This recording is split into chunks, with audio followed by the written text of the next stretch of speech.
Good morning, everybody. My name is Jared O'Leary. I've been drumming since 1998, and I still got plenty to work on. Today, I'm working on a shopping spree, FSU 1999 shopping spree. In all of these practice streams, over 450 of them, there are timestamps in the description showing what I'm practicing with all the raw, unfiltered mistakes, so you can see what I'm trying to do as somebody who has been drumming for almost 30 years and who has taught every single grade, kindergarten through doctoral student. Now, because I have a range of performing experience and a range of teaching experience, I will often get people coming into what's basically like my office hours where I'm practicing, and they'll ask questions about how to get better as a performer or as an educator.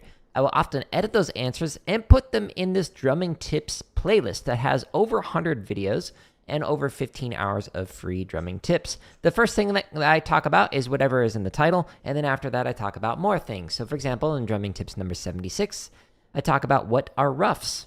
And then it says, and other drumming tips, which means there are more topics that are not related to roughs in there. So if you're not interested in learning about a rough, you might be interested in the other topics. So the timestamps in the description allow you to figure out whether or not any of the topics are of interest to you. If you see any of the 400 plus videos that are currently listed as members first, they're all scheduled to release for free. If you want that early access, however, because it might be over a year until it comes out, you can click the join button underneath any video and it gives you early access for 99 cents, which is the cheapest tier I could make it on YouTube. Good morning, Jeffrey. But again, I promise they're all coming out for free. I don't sell educational content, so I don't sell a book, a course, an app, private lessons, etc. I'm just trying to give this out for free. Now, I want to get motivated by Shia LaBeouf. So Shia is here to help me out. I don't really feel like playing a spree today.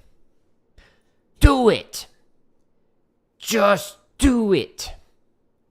Don't let your dreams be dreams.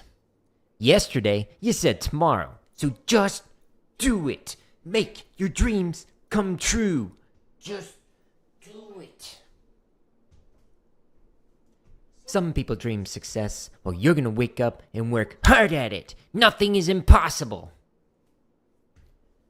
You should get to the point where anyone else would quit, and you're not gonna stop there. No, what are you waiting for? Do it! Just do it! Yes, you can! Just do it! Good morning, Brian. If you're tired of starting over, stop giving up. Ah, wow. Everybody is super motivated now, thanks to the power of Shia LaBeouf. One extra flex for good luck. All right.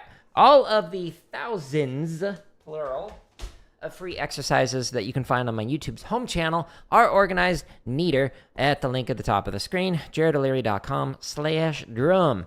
Now, on my website, we've got 80 chop exercises. These are all, most of these are playlists, so, there's a few variations of cheesy poofs. There's 29 shopping sprees. I'm going to be working on that. Plenty of stuff to keep you busy.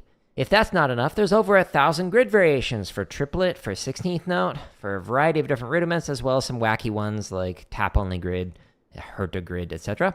There's also limb independent stuff. I was practicing that yesterday, and we'll practice it again tomorrow. Every one of these videos links to this one, how to develop limb independence on the drum kit. So you can check that one out if you're interested in learning how to do limb independence. There's almost 500 marching bass exercises. I'd highly recommend focusing on the timing exercises. And then once you get a lot of those down while marking time, then you can start working on the more intermediate and advanced stuff like the splits timing variations. There's several different drumline cadences in here in score format. There's also just under 400 technique exercises. So you can work on a variety of things like your double beat or accent taps or stick control or rolls or whatever. Just click on a playlist and then use the timestamps in the description to jump to a BPM and have fun. And finally, the tips and lessons section has over 15 hours of tips.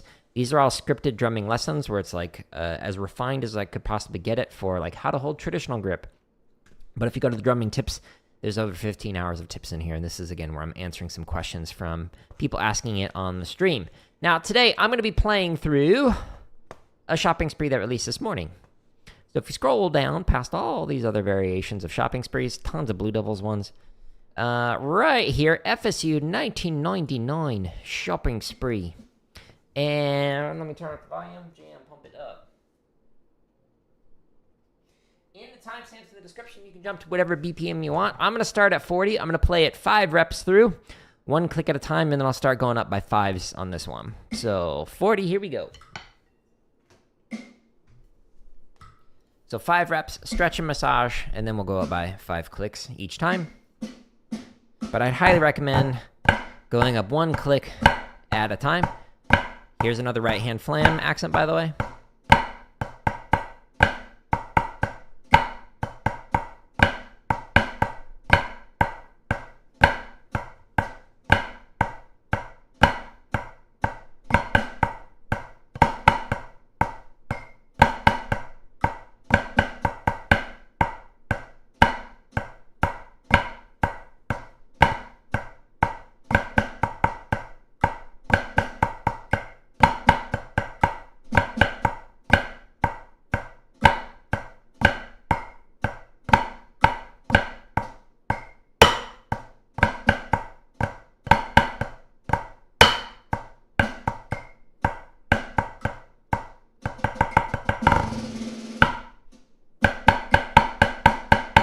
So that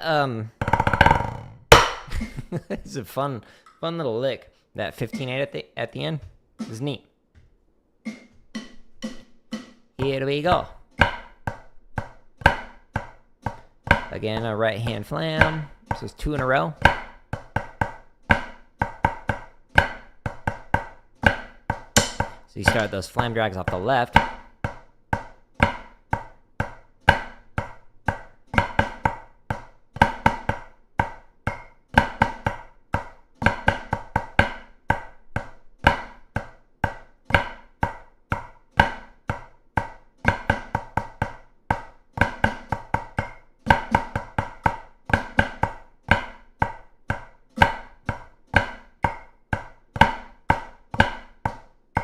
Leave out the rim shot.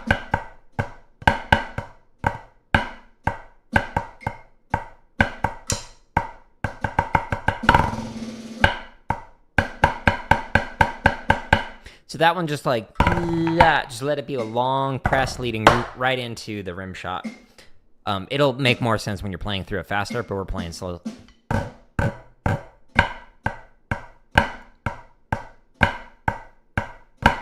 Oops. Didn't do the 2 in a row.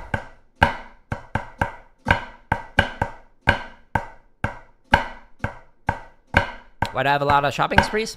They're more fun to play. And the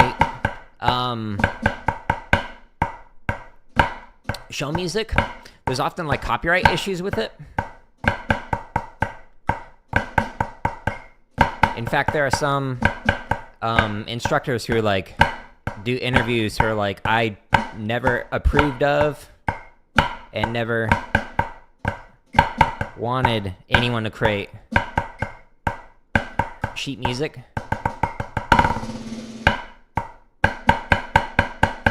of like their show music that they write, especially because there's like so many changes throughout the year.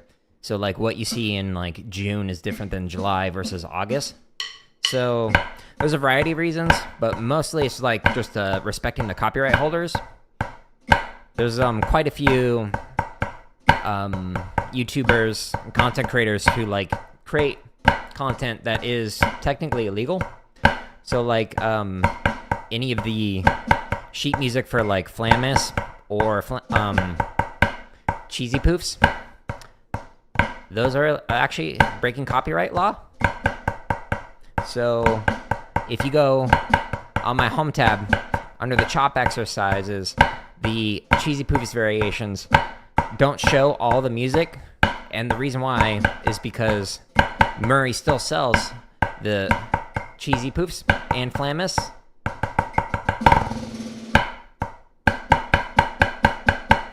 on TapSpace on their website. And so everybody who's, got that sheet music on their like channel, it shows you how to play it. It's actually breaking their copyright. So I'd like to not have my channel like have a copyright strike. I also just think that the breaks are often overemphasized. I think I mentioned this yesterday. Oops. But there's a lot of like intermediate and beginner drummers who think that like the learning the breaks are what sets you apart at auditions. Because it's like, well, if I can play the snare break from last year, then that's going to prove that I can be on the snare line this year. But like, no. That's not how that works.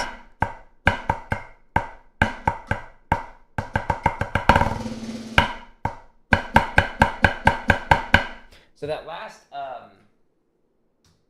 buzz there. So when you get to like faster speeds, it's gonna make way more sense when you're practicing this at 40.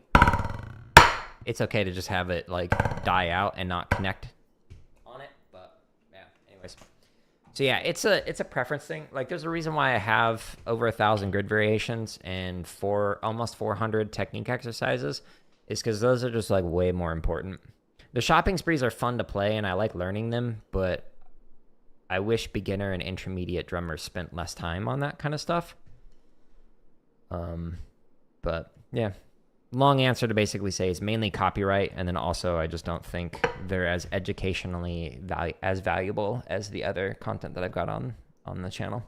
I'm stretching the underside of the forearm now. I'm gonna go ahead and stretch both of them at the same time on the pad. You can do this on the wall. The lower you go, the deeper the stretch. Just don't put all your weight into it on either of these. But trying to keep my hands healthy.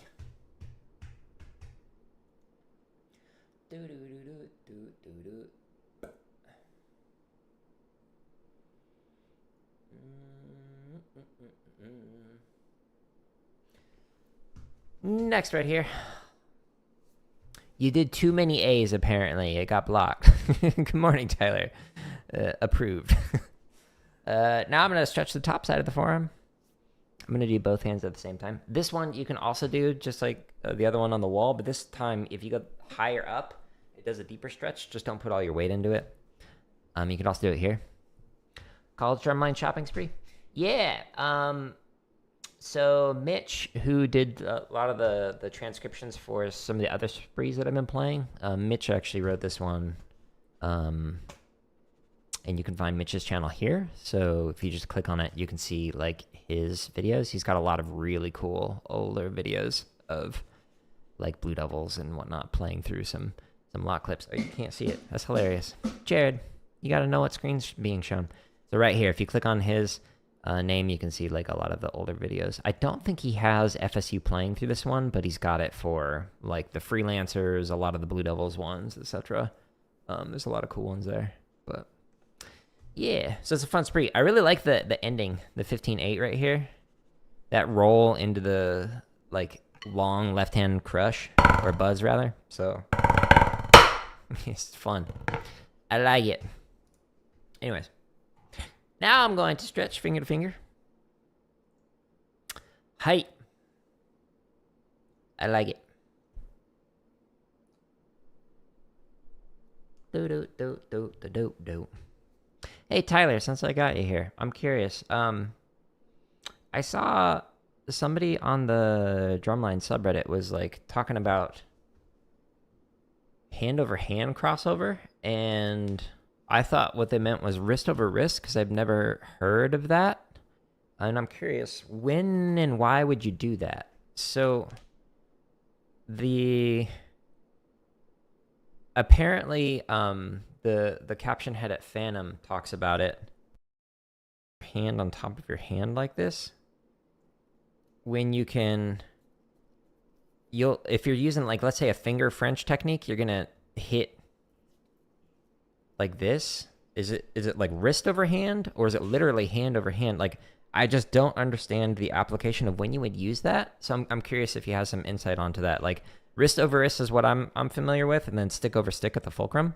So like being able to go here so you can get like the most amount of height without it like hitting your stick like this.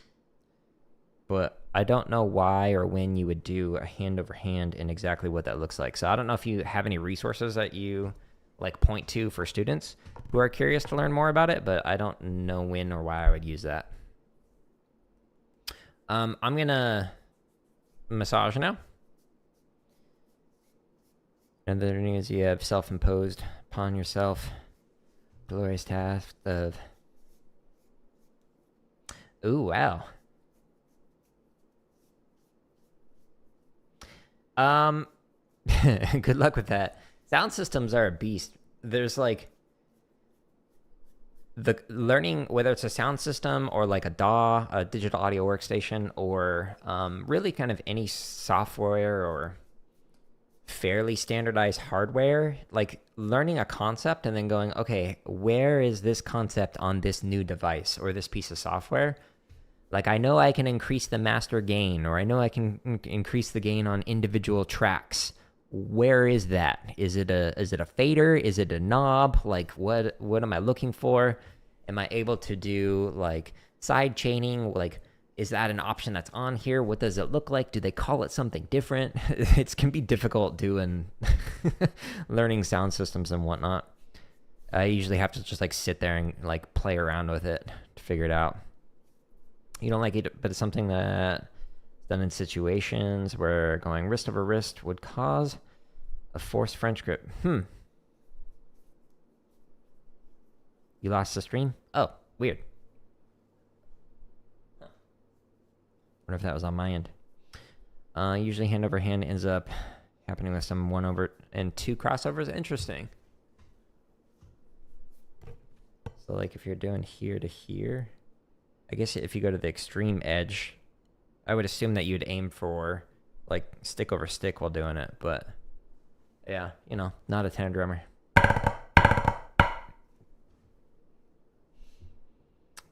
Gotta help me decide whether or not. So did you go for it? What'd you think? Hey, I'm glad it helped, Brian.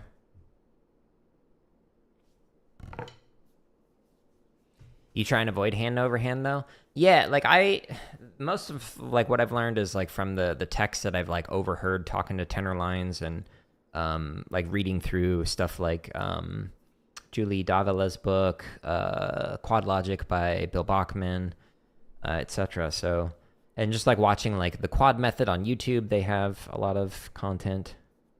At least they used to create content. They're not active anymore, as far as I'm aware.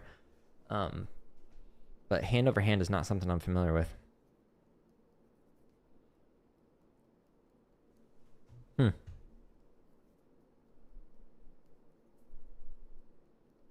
Yeah, I guess like maybe it's like a situational thing. Like there might be a moment where it makes sense, but it seems like you're saying, if you're doing a scrape or something or a sweep, to be able to like move from maybe a hand over hand into like a wrist over wrist, like then I could see it if you're going like outside.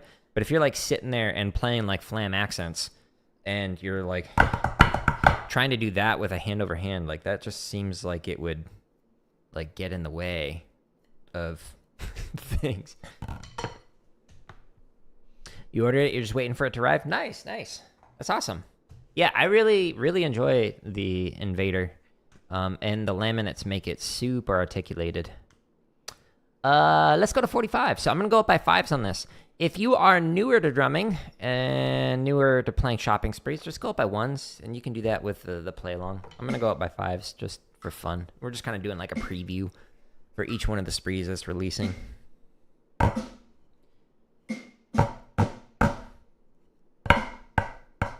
attack. Right hand. Oh, I should do this. Sorry. Let's do a quick analysis of it. So we have flam accent, and then you do 2 right-hand flam accents in a row. So it's kind of like a paradiddle with the accents. So you're going paradiddle, So it ends up with a left-hand flam drag right here. So flam drag, that's just normal. Into a cheesy poof, which is the exact same rhythm, but you're emphasizing the second note of that rhythm of the little diddle in there. But in this case, it's the cheesy poofs. So into 4 normal flam accents, so just regular check right here. Cheese. And then you give it a little extra note right here into a cheese, flam 5s. So cheese, flam 5 into a release, without a grace note. Okay, don't put a grace note there. Otherwise, it's just a normal check pattern. And then we have flam 5. And then you do it again off the right hand again into a flam 5 off the left. And then a little cheese right here. And then, cha-da-da, invert, cha-da-da, flam tap, cha-da-da, but now this time it's a right, left, left. So you're going like a 3-2 pattern. So chada da chada, chada da chada, chada da chada, chada da chada da chada, But each time it's changing. So flam accent, invert. Flam accent, flam tap. Inverted. So right, left, left into a shot, right, left. And then we have cheese chada cha, 2 of them in a row. Into a rim shot, baco. And then you're just basically doing 2 hertos in a row where you emphasize or accent the first note. Into a triplet roll. So this takes the place of 2 eighth notes right here. And then we have this buzz. This also takes the place of 2 eighth notes. It's just basically a long left. And it releases on the right hand shot right here into, you can either count triplet, triplet after you play 2 notes, or you can just go 1 E and a 2 E and a with the release, whatever you want to think of. Pick up da da da da da da da, or pick up the 1, 2, 3 however you want to think of this for the singles and whatnot at the end of it. But that's just like a very quick overview of like what's going on right here. This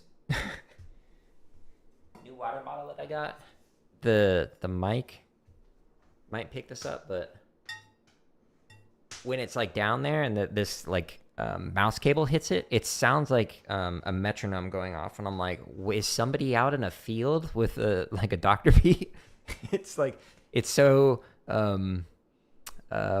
triggering's not the word. It's so nostalgic sounding. It just like, it takes me back to like rehearsal blocks. It's so weird. Every time it happens, I'm like, what? Metronome? Are we starting? Anyways, random story. You ordered the dead one back when they offered?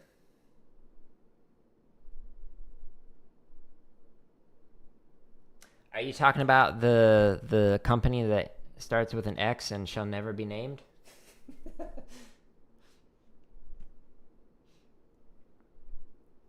That's funny. 3 a.m. All of a sudden you're like, oh, rehearsal started.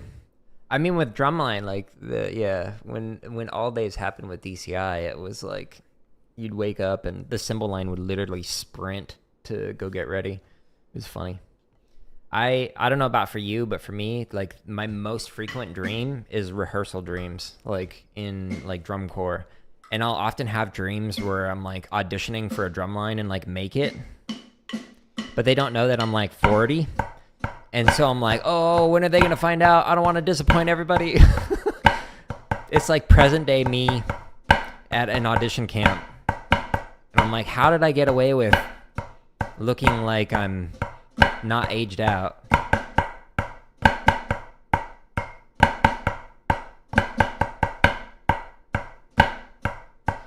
Offer at least to be, oh, interesting.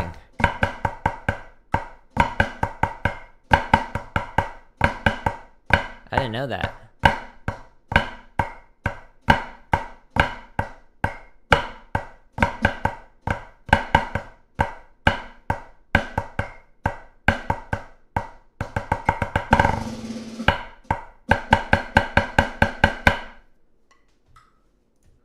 That timing on that is a little awkward for me at times. Cool. Let's jump up at 5.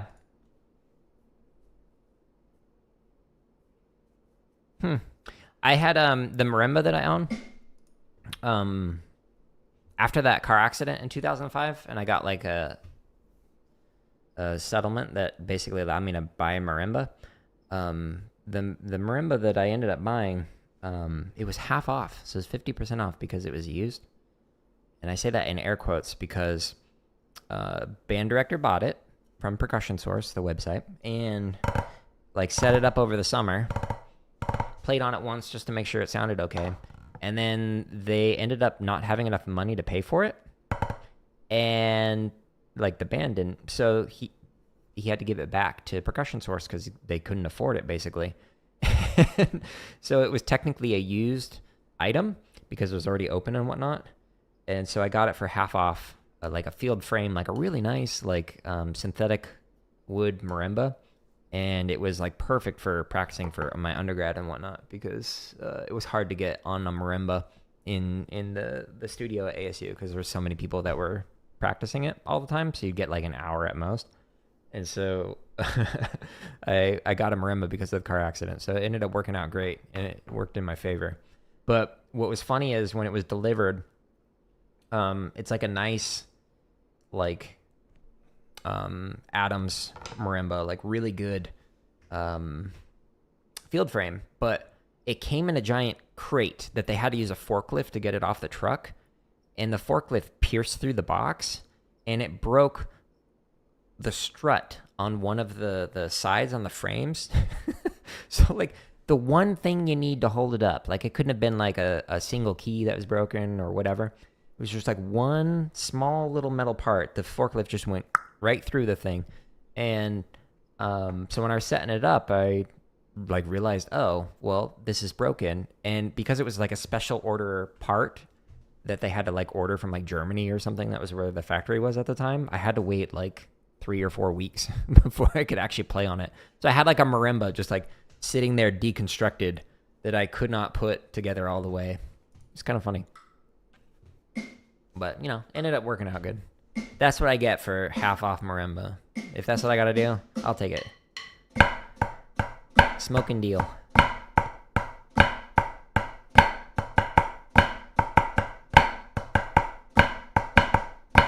What's funny is like I used to practice it like at night, and the neighbor next door that I found out like years later that they could actually hear it through their window. And the mom was like, yeah, our kid like loves hearing you play marimba like when they're going to bed. And I'm like, that's funny, because a lot of ours playing was like aleatoric. It was like a lot of contemporary music and whatnot. And it was like, you really enjoy listening to that? Like, that would give me nightmares if I was falling asleep to that particular song. It's funny though. Did I get compensated by the shipping company? No, because they said that I accepted the shipping. Because I didn't see the piercing on it and was unable to open the box without completely taking the whole thing apart. And yeah, so the shipping company was like, well, you signed and said it was okay. All right. Cool. Thanks, guys. Yeah, I mean, it was a minor inconvenience. Like, it was just like 3 or 4 weeks where I couldn't practice on a marimba, but at least at home. Still was able to at least practice at the university. It was just harder.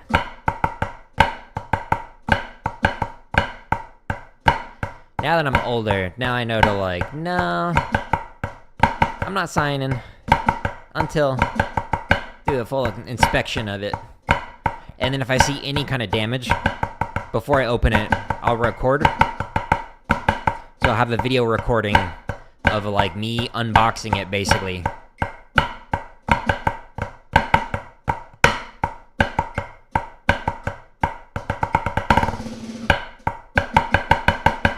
So that way I can be like, look, here's what it was like when I opened it up. And that makes it a little bit easier for moments like that. As I get older, I slowly learn more things. And honestly, I don't even know if at that time I had a cell phone that had a video camera on it. During my undergrad.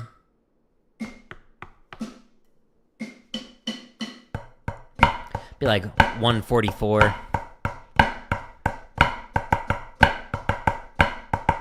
Oops. I forgot the hand-to-hand. Whoopsies. Or the back-to-back flam accents, I guess.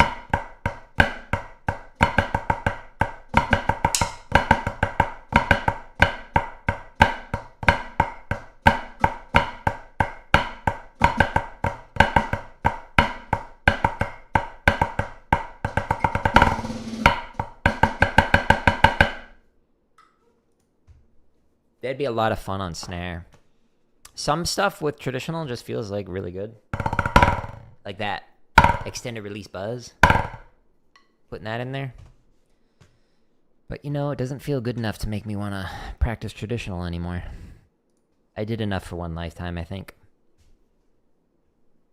I graduated from traditional grip.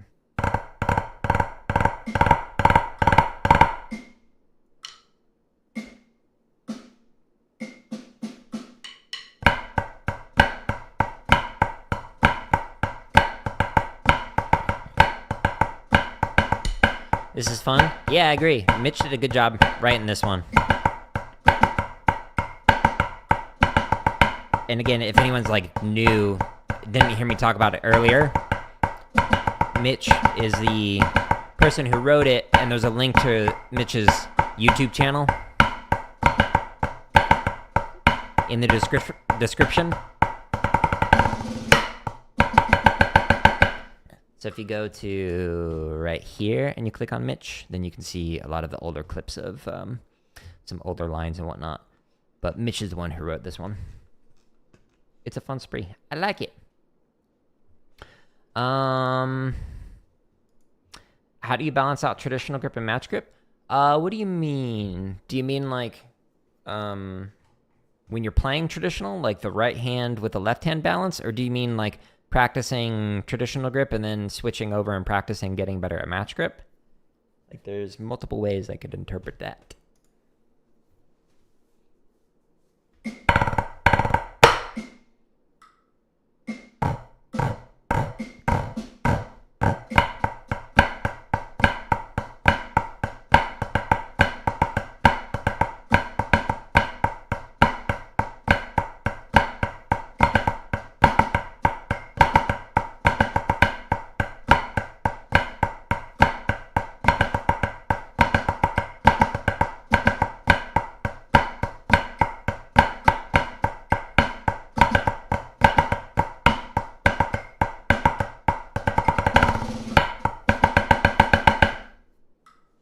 I like that ending.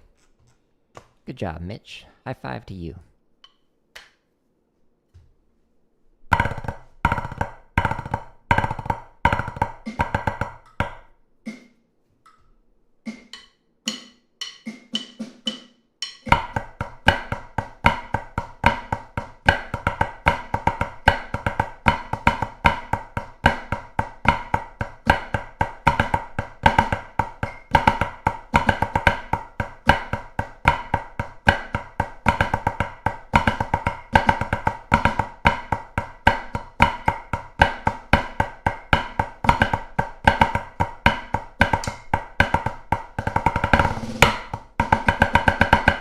When you start with traditional and then switch to match practice.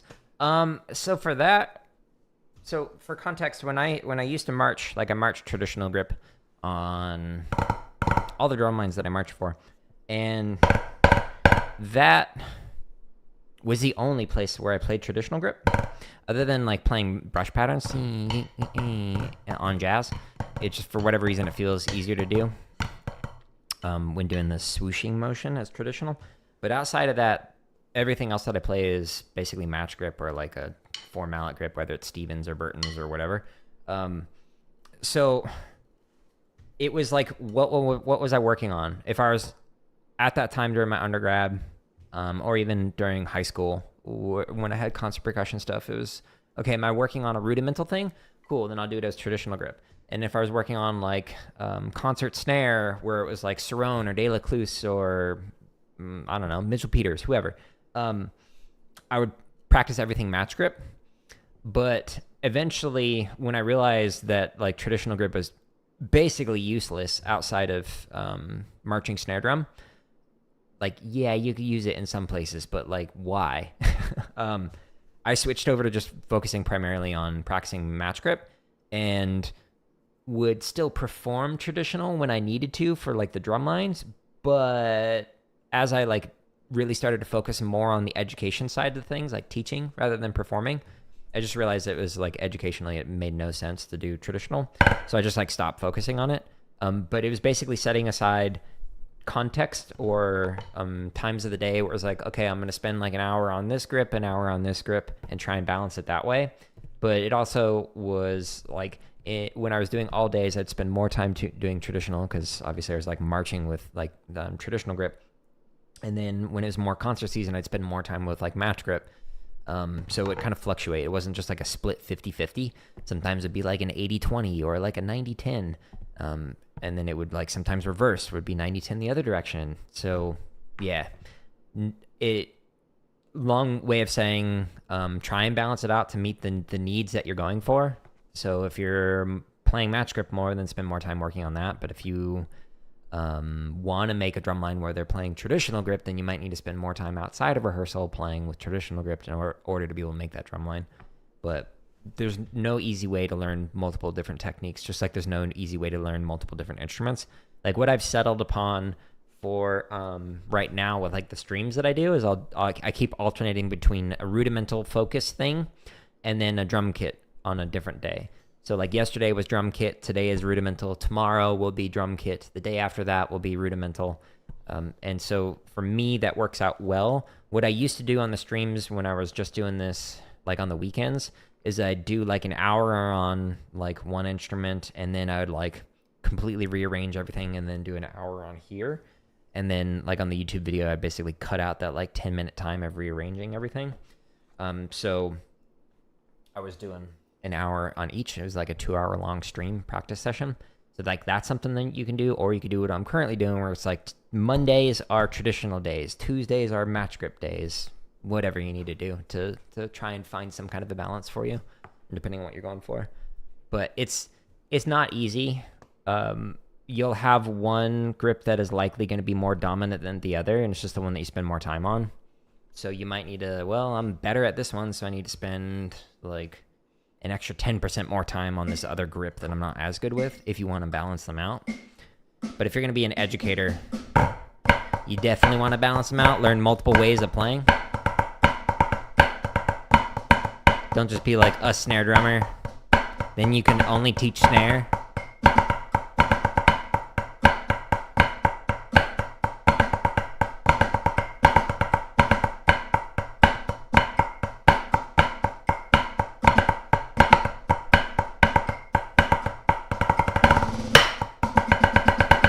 Like Paul Rennick, so he is often in front of the snare lines. I believe he marched snare with, who was it, Tom Float, I think? I forget. I'm forgetting his history, so apologies for that. But like, so he marched snare, but he teaches a variety of different things at UNT, not just like the snare line. He teaches like how to compose for all the different instruments. He also teaches like apparently the way that he paid for his degree was playing steel pan, so like lead pan on like steel drum gigs.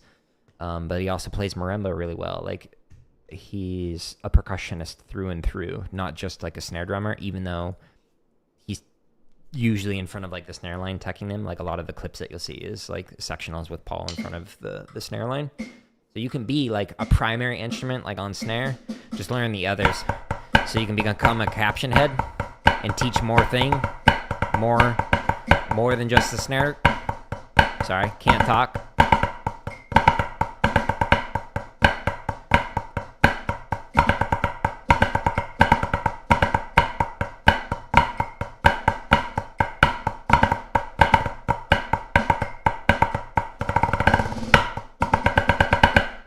I like it. It's a fun one. 90. Whoop.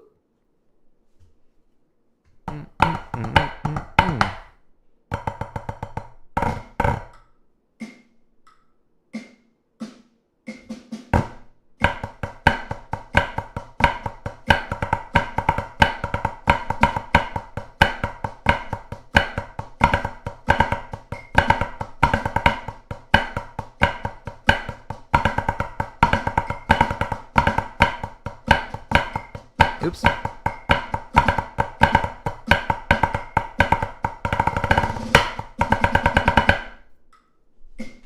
Yeah, I appreciate it. I'm glad it's helpful in some way.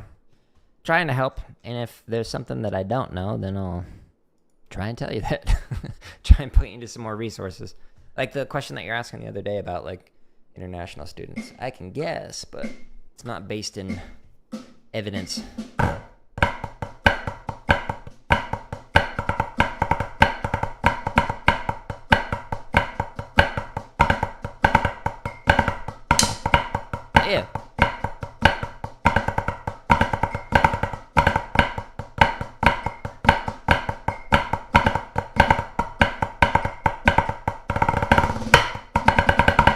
I keep wanting to put a grace note right here, so it just keeps the left hand going. So like left, left, left, left, left, right into here. So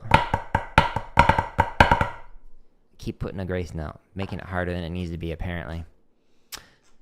100, whoa, triple digits. We're at half the speed they played this at FSU. They played this chopping spree at 200. That was their warm-up. I'm just kidding. I'm making up stuff. They actually played it at 400. Whoa.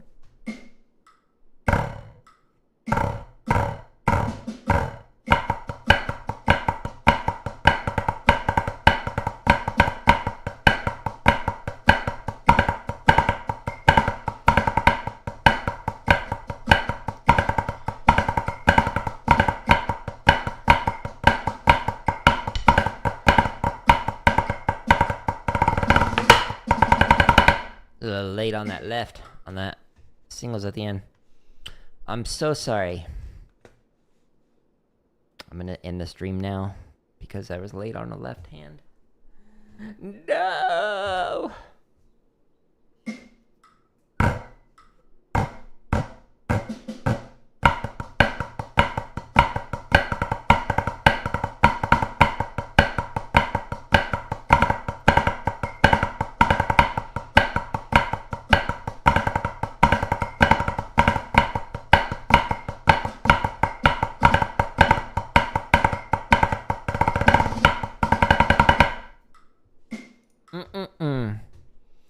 Why did some people or instructors teach to play songs? What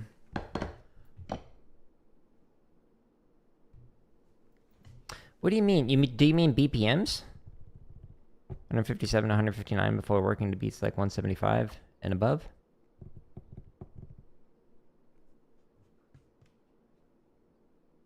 Maybe I'm overanalyzing it, overthinking it, but 157 to 159 beats a minute?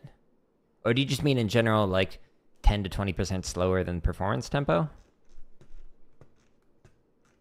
What are we at, 110? Yeah.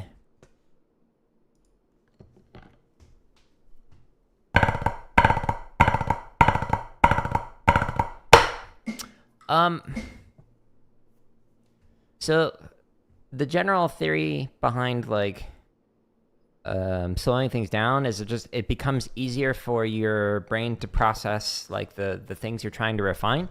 So if your performance tempo is like I don't know, 160, and you practice it at like 140, there's more space in between each one of the notes for you to think about like, well, what mechanically do I need to adjust with my hands, or what do I need to change with the sound quality, the technique, like to relax things, etc. I would argue that, thank you for the sub, that is helpful. I love you. You look adorable. I would argue that is helpful, but it's not as helpful in my opinion, as like really slowing it down. Like if you really want to like clean something up, start at 40. And this is something that I like have done with like students privately or with drum lines. We'd literally just go up one click at a time, starting at 40 with like show music or some exercises, etc. And there's so much space in between each one of the notes that this is like taking it to the extreme. And I learned that from Jeff Queen when I got a couple of lessons from him. So he was like a 4-time world champion snare drummer. So like dude knows what he's talking about, but he was talking about how he would refine his technique by setting the metronome at 40 and just going up one click at a time, like playing flam drags for like 5-10 minutes straight, and then move it up one click at a time and just do it again. Just keep going and going, and seeing what that just the amount of repetition and the amount of intentionality that was put behind how he was able to refine his playing really impacted my own teaching and whatnot. And like not just Jeff, but like a lot of other people, like people who taught him and just people who are really good at what they do. It's just easier to clean things and then to slowly start to speed it up. So if you're going like 160 and you go down to like 140 or something, like that helps. But if you were to go down to like 100, that would help even more. it's just if you're working with like a world-class group, you might not need to slow this down to 40. Going like 20 clicks slower, 40 clicks slower is probably enough. But for beginners and intermediates, if you slow this way down, like this helps you get the timing down and the technique down way more than just going like 10, 20% slower.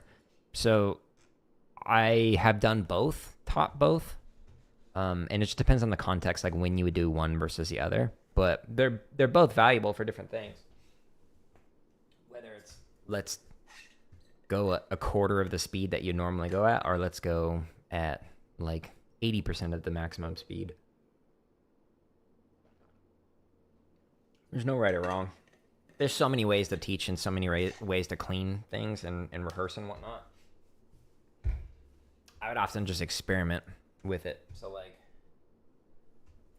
one rehearsal I do it one way, the next rehearsal I try it another way to see like which works better for different groups of students that I'm working with.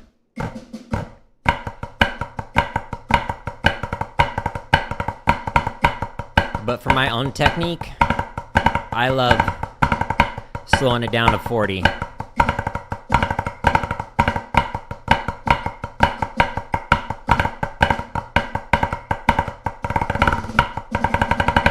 Which is why, like, I've made like a decent number of technique changes over time on the stream. Like, if you go back like a couple years ago and look at my technique, my left hand is getting better, slowly but surely. Even though I didn't march with match grip. How do you practice timing without a metronome? Oh, the play-alongs. Because they're rhythmically perfect, they're better than a metronome. Because you hear all the notes rather than just the guidepost. I'll show you a video that talks about that. Oops.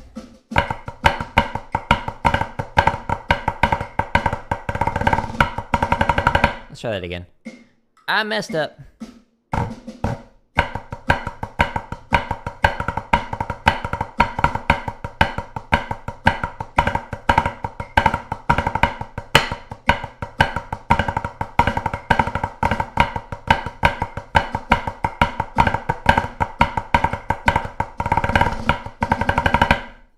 Better. Yeah, so under the drumming lessons playlist on my home tab, if you scroll down, inside of here, there's a video that's called Metronomes Are Overrated for Drummers. And so this one, what I basically talk about is like, so a metronome gives you this guidepost for like, hey, you can find out when your notes are in time right there. But what it doesn't do is it doesn't give you the guideposts for the timing of the notes in between the subdivision. And so in this short, almost 2-minute long video, I basically am arguing that a metronome isn't as useful as a play-along, where the play-along allows you to hear every single note. So you could put your metronome on subdivision and be like, all right, if it's stick control, I can put it at 16th notes and I can hear all of those notes and whether or not there's a slight discrepancy between the E or the or whatever. Cool. But what about if the rhythm is changing like this? Are you going to like program your metronome to do every one of the rhythms? Well, what about like if you have a diddle or you're filling in some notes so it has 32nd notes instead of just straight 16th notes the entire time? Like to be able to hear the timing of the note in between the note when you're playing a diddle on here is super important. So for me, the ideal is play-alongs, which is why I've got over 2,000 of them on my home tab, is because I think they're that important, which is why I made, a lot of them. But if you don't have the ability to use like a play-along, like you don't have like internet access or something, or you don't have a metronome, one of the things you can do is just play along to music. So it was something that I would do with drum lines that I was teaching. I'd make these play-alongs, but I'd also, if we were just going to sit there and like grind out just like work on the 3-stroke technique for an hour, I'd put on music, and we had headphones that were hooked up into a mixer. So they were these. So the headphones that I use when I'm doing the drum kit streams, the Vic Firth isolation headphones. and we would put those into the mixer so that everybody on the like snare line or whatever would have that. And I had my at the time as an iPod with playlists set up to different BPM ranges, so like 10 clicks at a time. So like I knew all of these songs were appropriate for school, so like I wouldn't get in trouble for playing like songs that swore a bunch. And they're like 110 to 120, and so we just put it on and just sit there and just like while listening to music. It made it more interesting, made it more enjoyable to be able to grind it out.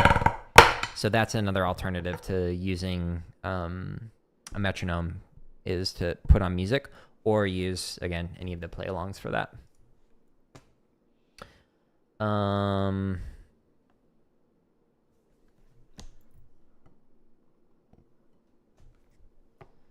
I am not familiar with that word, actually. Is that a different term? I know in the UK they use like different terms for like quarter notes, like quavers and stuff, but I'm not sure. It might be just like a regional difference, where I'm more familiar with like what I studied in school. So yeah, I'm not sure. Sorry. Shopping spree, FSU. Let's go faster. What speed was I just playing at? 7,000. Wow. So slow. Okay. 120. Whoop. If this is too fast for you, again, you can go as slow as 40. This is where we started. That's where I recommend you start too. Even if you're old like me. If you've been drumming a long time, it's good to refine.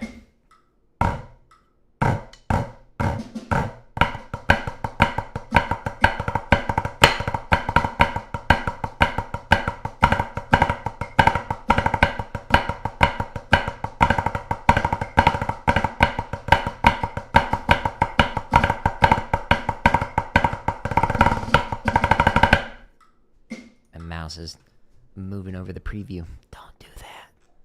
Goofy mouse. Why are you doing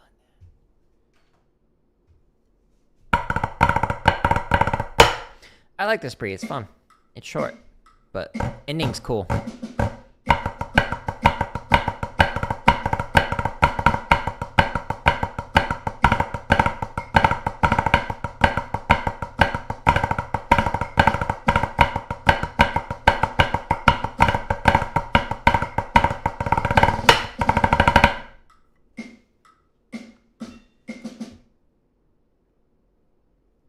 My mouse hit my water bottle again. I'm telling you, every time I hear that, I'm like, there's a doctor beat off in the distance.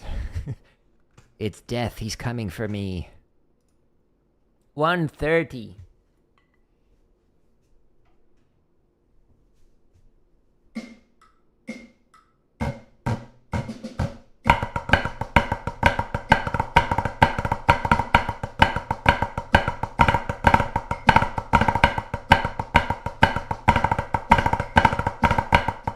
Oops. No. Again. Focus.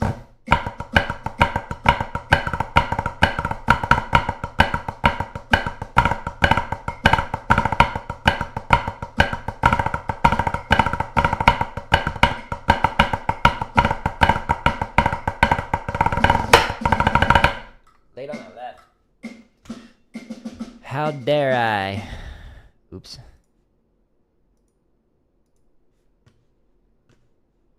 Shh. Thank you. Appreciate that notification. Random pop-up. Appreciate you, software. I thought I disabled those. Apparently not.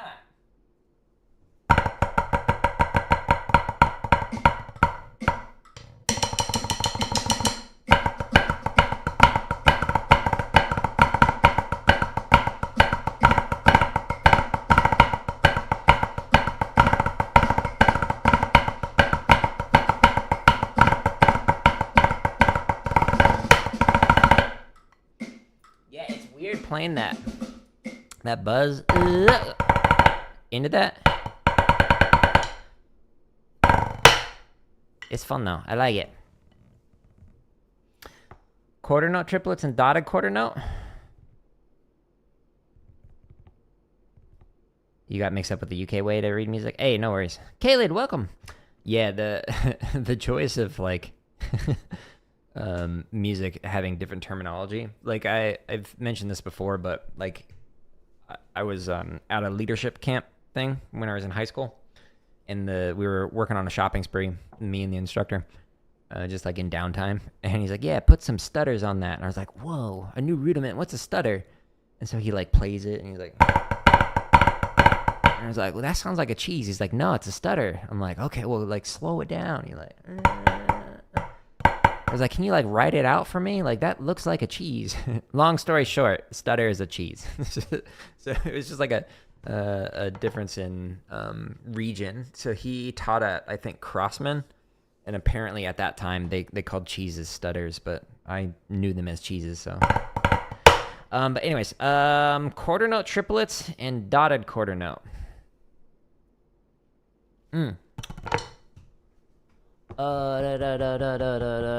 Let's see, what's a good way that I could demonstrate this? So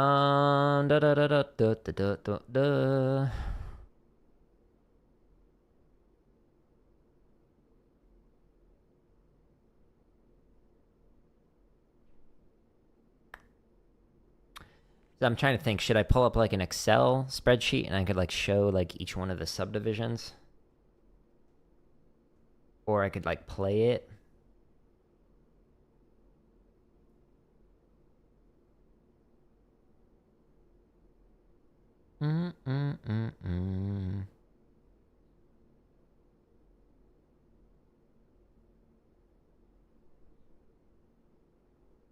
So, hello, Brian. There's another Brian spelled differently on the other chat. That's funny. Okay, let's try it like this. So, boop. All right, so I'm gonna go into the progress journal. Drumming progress. Can you do videos on how to count bass drum 5 splits? If you go to my home tab, what I recommend, Angelo, welcome back. If you scroll down, take a look at the marching bass drum section in here. The splits timing has a variety of things in here to work on different splits, but there's also the 5 bass drum exercises. So these are a little bit more complicated. That can help out, but there's also like just the timing exercises in here that can help. But the splits timing, I think there's a bunch of them. Yeah, so like the one that just started releasing, like drum 1, 2, 3, 4, 5. This is like for 5 drums. But yeah, so like these are super helpful. So what's happening in like these play-alongs is it actually mutes and unmutes different parts. So it has all the different parts playing on the first 2 lines. And then for the next 2 lines, it mutes the part that you would play. So for this example, if you were drum 1, you'd play here. And so it mutes it for the next 2 lines. And then it only plays that drum for the next 2 lines. So this allows you to simulate being on a bass line when you're playing. But that's what I recommend, is to go to the bass drum section, the marching bass drum section, and take a look at splits timing, and then taking a look at the drum 5 permutations. Unless you're on like a 6 drum bass line and you're just happen to be bass 5, you can go to the 6 drum bass exercises, but also all the timing exercises here can help out. Mylar, welcome. But anyways, so your question about the timing on here. So if we have, let's see, 1, 2, 3, 4, 5, 6. Okay, that works. So if we have, let's say this is like quarter note. So beat 1, then we have the and. Whoa, there's a problem. What? No, just and. I just want and. Fine, we'll do that. 2 and 3 and. Whoa, I can't. There we go. 4. I'll clean this up here in a second. Sorry. You're asking a great question that I haven't answered before, so I wanna do this justice with it. Why didn't it arrange all of them? Oh, it's because I didn't do that. Duh. Okay. So if we have a dotted quarter note, and this is our timing right here. So the dotted quarter note is going to take 1, and then there's the quarter note, there's the dot. Then you do it again. Start, quarter note, dot. And then right here, and then it continues technically onto 1, so this would be on the and, etc. Be amazing if I watched Sacramento State marching band shows. Sweet, that's awesome. Yeah, Brian, if you have questions, let me know. But the home tab of YouTube, the marching bass drum section, there's literally just under 500 exercises in here that are related to it. I'd highly recommend focusing on the timing exercises and marking time to it. But the splits timing, a lot of them are currently members first, so they're going to come out. All of them are, but there's over 400 of them, so stay tuned. But those will help. The bass 6 section, for 6 drum exercises, this can help. But also the technique exercises can help out. And then there's over 15 hours of drumming tips in here that can also help you with your playing, regardless of what instrument you're playing on. But when people ask questions, I often will edit them and put them there. But yeah, glad I can help. Okay, so other Brian, with a Y. So this is what it looks like when you have a dotted quarter note. So if you're doing triplets, so 1 pull, let, well, 1 pull, let, 2 pull, let, okay? 3 pull, let, 4 pull, let. This is the proper way to spell it, right? Okay, so if we have those, what's going on with a quarter note triplet is you're basically doing every other part right here. So we have first, second note, third note. Oops, sorry, I forgot to change these. 2, 3, 4. So when you play this pattern, you get more per measure. Whoops, I can't number. And it lines up differently. So you notice we have trip, let, pull with a dotted quarter note. And then it does it again starting on the downbeat of 3. Trip, let, pull. Okay? This is different than 1 and 4. So the dotted quarter note is slower than a quarter note triplet. So if you're playing this rhythm right here is the cheesy poof rhythm. It's 3/2. So we have 1, 2, 3 in the space of 2 quarter notes. So you'll have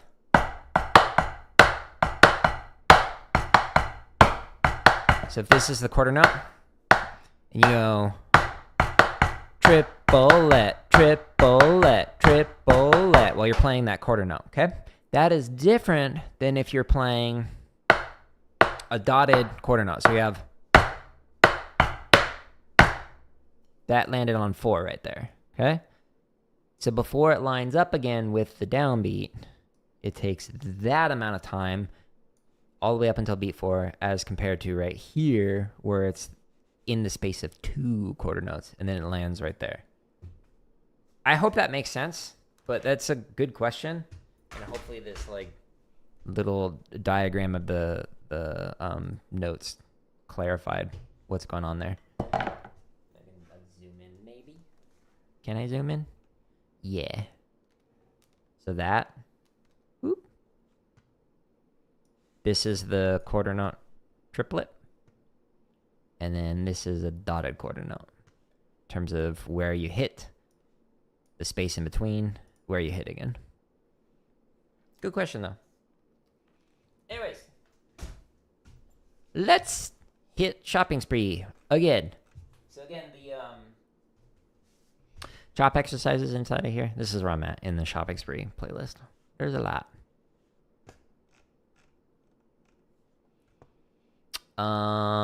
What other time am I going live? So it's usually every morning around this time. I've gone a little over on time, but I'm not doing a gaming stream until Silksong comes out next week. But if you go to any one of like the play-alongs, there's the link that says stream schedule. When you click on it, it takes you to here, which has like all the upcoming streams. So like it says, I'm not streaming on these 4 days for the extended weekend. I'm hanging out with friends. But then it shows like what game I'm playing or what type of stream that I'm planning on doing. And I do update this like fairly regularly. So tomorrow will be a limb independence stream. The day after that will be a drum technique stream. And these times are Eastern time, so you can adjust it as needed. But each one of the play-alongs links to here. So it's /schedule instead of /drum on my website. Whoops. I'm not doing the Jeepers shopping spree. FSU. Thanks for clarifying. You're welcome. I'm glad I can help in some way. Rhythms can sound very similar, and they can be very confusing at times. All right, let's try 140. I don't have this one memorized, so I gotta like actually focus while doing this. You want to practice for a bit? Yeah. Go for it. There's, over 2,000 exercises you can use.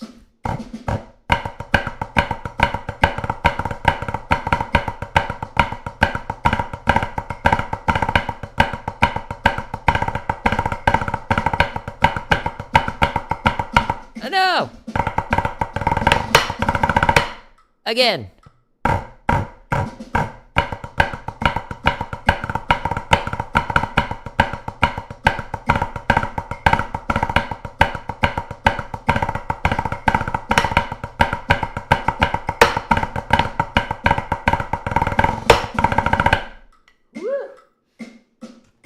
That's brisk.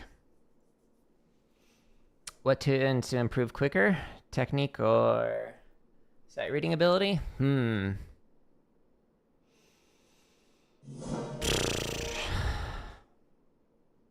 Hey, thank you for the sub on YouTube. Let's see.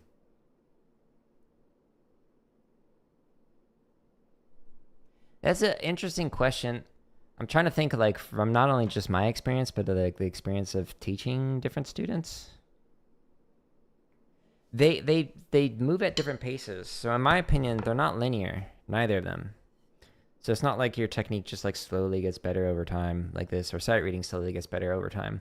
What I would argue from my experience, not only as a performer, but having taught every grade, kindergarten through doctoral student, in general, what I see, instead of like a linear improvement with sight reading, is it's harder for students to understand what's going on at the beginning.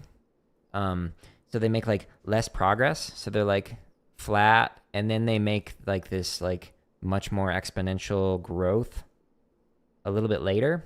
Whereas technique, when you're like first start learning, like it goes like this, and then it flattens out, and it just like barely starts to go up over time. So it's easier to learn, like pick up a pair of sticks and start hitting, etc. But it's much more difficult to master. Whereas with sight reading, it's harder to learn because you're learning a new language in terms of what do these symbols mean and what am I supposed to do when I see this thing versus that thing. But then it becomes much easier to improve once you learn the symbols and get that vocabulary under your belt, if that makes sense. So like there's less concepts to learn at the beginning of like hitting a drum than there is with being able to like read this. So like, what does this notation mean? What does this thing mean? What is this little thing right here? What does it mean when this one is longer? What does it mean when it's connected right here? Why is this one upside down? Why is this an X? Why is this not? What's the different sticking here? What happens when the rhythm changes? What is this right here? Like there's so many little nuances that you have to learn that it's like, how do I do that? With like technique, it's like, okay, well, you just put it in here, you hold it right here, and like that's easier to do. If that makes sense. But sight reading, I'm hoping it comes out in the next month, but I'm working on a ton of videos that'll help with sight reading, rhythms and whatnot. So it'll be in a whole new section on the home tab. So on the home tab at the moment, if we scroll down, we've got chops, grid, limb independence, marching bass, scores, And then I'm going to add sight reading, and it's going to be a whole new section of content, and then technique, tips, and lessons. So stay tuned for that. Yeah, learning the words instead of the letters. Yeah, but when you first start sight reading, it's like you have to like learn the words or the letters to like figure out what is going on. Like, and that takes a long time. Well, what are the letters? Like, I'm learning Japanese, and they use 3 different writing styles. Technically 4 if we include Romanji, which is like the Roman numeral pronunciation of it. But they use the alphabet for katakana. They use the alphabet for hiragana. And then they use kanji, which is like a symbolic representation of like a whole word. And those 3 are all combined into like a one sentence, and it's like super difficult because you're reading 2 different alphabets and then the kanji on top of that. And so I'm super slow at it. What's the hardest part about playing clean with a full line?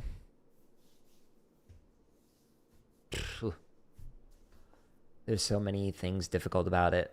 So not only when you're trying to play clean, you're not only trying to match things rhythmically, so like trying to get it so that everybody's playing the exact same rhythm, but it's also the height that you're playing at and the velocity, the speed that you take from your starting position into the head, and then the amount of contact that you have on the stick that absorbs the amount of sound off of it.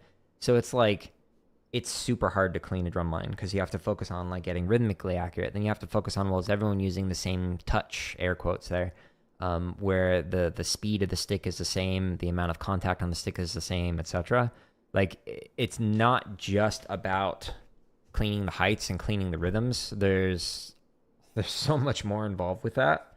And that's what separates like the really good lines with some of the others. Like when I went and saw Boston in the Lot this summer, when they went to the Arizona show, like their bass line, I can't describe how good that bass line sounded when playing unisons. They like across all 5 drums, they had the exact same touch, the exact same sound quality. Like everything about it was just phenomenal.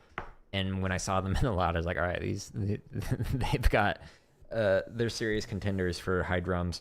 But yeah, it's one of those things that when you juxtapose, man, I can't speak, juxtapose the like, whatever drumline wins the Sanford versus like whatever drumline gets like 10th or 20th or whatever.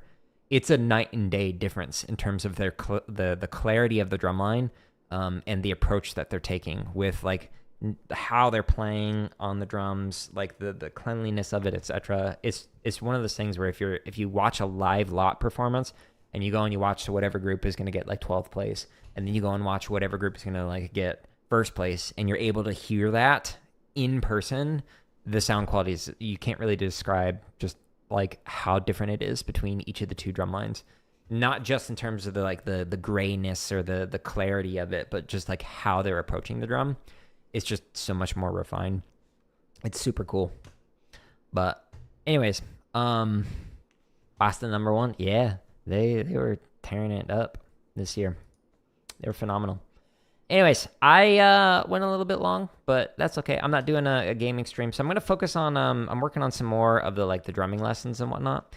But if you want to find all of the resources organized neater than I can on YouTube, it's the same content, but if you go to this first link here, this is /drum, and it takes you to my website. So on my website, this is where you can find the 80 chop exercises. I was just working out of the shopping spree stuff today. We're just kind of having fun going through those every other day. And then there's over 1,000 grid variations in here for a triplet, for a 16th note, some wacky ones like Herta grid. Name independence, this is what I'll practice tomorrow. I'm working on a couple of patterns that are just absolute nightmares, so stay tuned for that. They're a lot of fun to try though, but whew! 3/4 soca pattern is not easy. And then here's all the marching bass stuff. So other Brian, bass drum Brian, this is where you can find the bass drum stuff organized. I'd focus on the timing stuff, but the splits timing and even like the 6 permutations can also help you out, or the 5 drum, whatever you want to work on. Some of these are pretty complicated, but there's also the drumline cadences. There's almost 400 technique exercises. And then here's where you can find over 15 hours of drumming tips. So like the scripted lessons, and then over 15 hours of tips inside of this playlist. So the first thing that I talk about is the title. And then after that, it talks about other stuff. So if you're not interested in whatever the title is, then you might be interested in some of the other topics that are in the timestamps. If you see any of these videos that say members first, there's over 400 of them. They're all scheduled to release for free. But because there's over 400 of them, it might be over a year until it comes out. But I promise it's coming out. I don't want any of this content behind a paywall. But if you do want to get that early access, like Roy's got, thank you, Roy, I appreciate it. If you click on any one of my videos, it does have the join button right underneath it. And this is the cheapest I can make it is 99 cents. The other tiers are basically the exact same thing. It's just if you want to support more, you can. But the best way to support is just simply share this free content with somebody else, whether it's my website or my home tab of YouTube, whatever you want to do. But I'm going to call it here. I'll be back on drumming again tomorrow, but we'll resume the gaming stuff next Thursday, I think, is when Silk Song comes out. So I'm going to take a break from gaming until then. I hope you'll have a good rest of your day, and I hope you enjoy using these free resources. But goodbye.